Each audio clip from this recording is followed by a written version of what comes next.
really trying to steal something from me, you know, and I don't like stuff being stolen. Face to face with a home break-in suspect. Investigators say a Burlington family caught the criminal in the act and they fought back against the suspect until police arrived. WFY News 2's Jansen Silvers talked with the family and found out how they busted the burglar.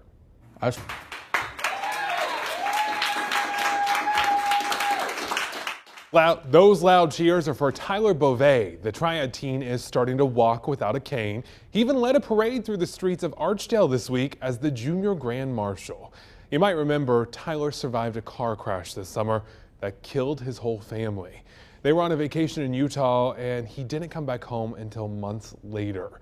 All the while, folks in the triad were rallying for him. He came back to the triad to a warm embrace. He broke through the game day banner at the Trinity football game. His teammates even wore new jerseys to honor him and his family. Beauvais is still recovering and there's a long road ahead. You can follow his journey with us on WFMYnews2.com or on the Built Tyler Tough Facebook page.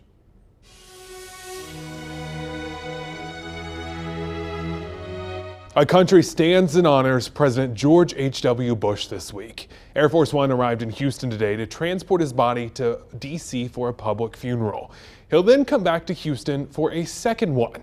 And then the former president will ride on a different Air Force One, his custom train Union Pacific painted to look like the presidential jet just for him. It will take President Bush to his last stop, his final resting place in College Station, Texas. And it's sure to be a week full of colleagues, friends, and family, all sharing how much they loved him. Never. President Bush impacted folks across North Carolina, too. Some knew him personally, like the former dean of medicine at UNC, who worked in Bush's administration. He says he spoke to him often and remembers Bush as a great servant. And it all really sinks in when you see this picture right here, his service dog lying next to his casket. President Bush's life is full of so many stories. You can read more on his legacy on our website, WFMYnews2.com. It is the video of the day. Check out the clouds and fog clearing from the Greensboro skyline. You know, Winston-Salem was never quite this lucky, but Tim, hopefully they get a better shot at it tomorrow. Yeah, I tell you what, Ben, that fog really tough today, that cool air.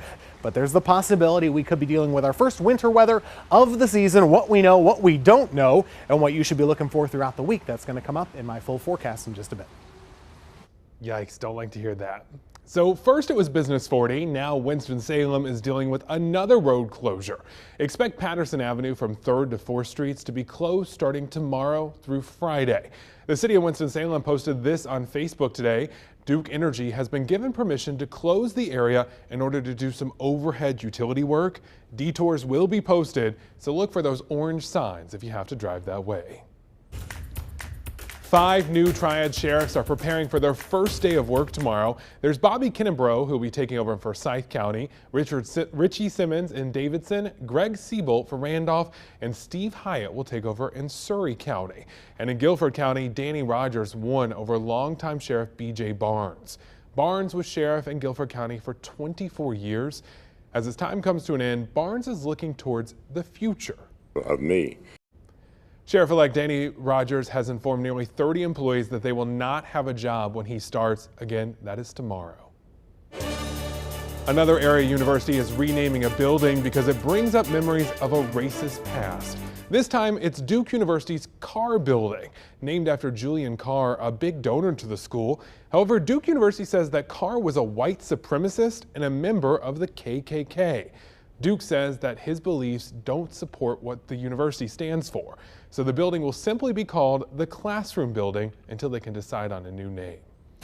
Now, Duke University is not the only North Carolina school to rename a building. In May of 2015, UNC renamed Saunders Hall to Carolina Hall after William Saunders was found to be a member of the KKK. And in February of 2016, UNCG removed Charles Aycock's name from their auditorium after questions were raised about his beliefs and actions regarding race.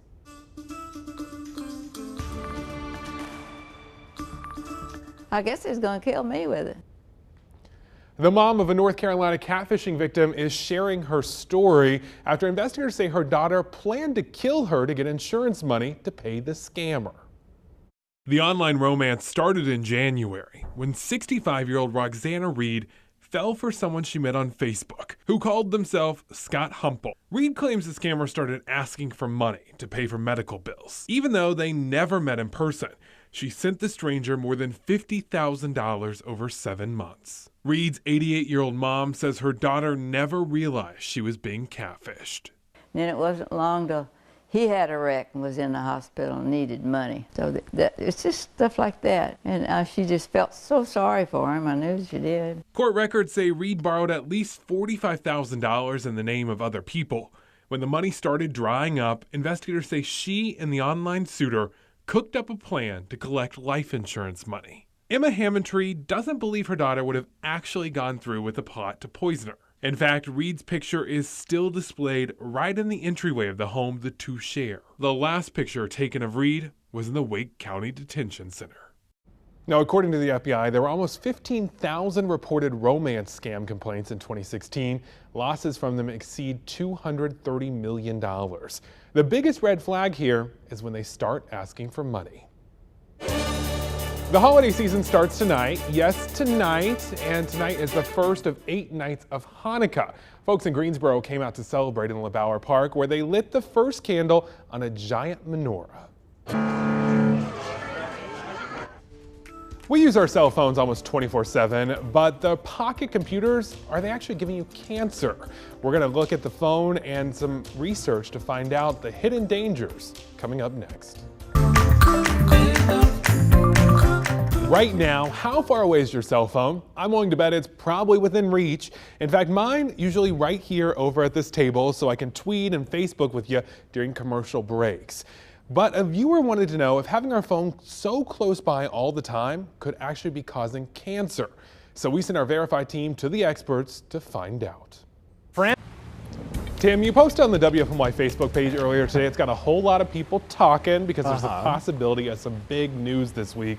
Here's the headline if you haven't seen it. Watching next weekend, first winter weather could happen. Tim, I need details like right now. Like keyword could, right? Like that's the emphasis. Can we change that to won't? That's what I'm hoping. Well, we could, but we do want to be accurate here. I really do think there is a good chance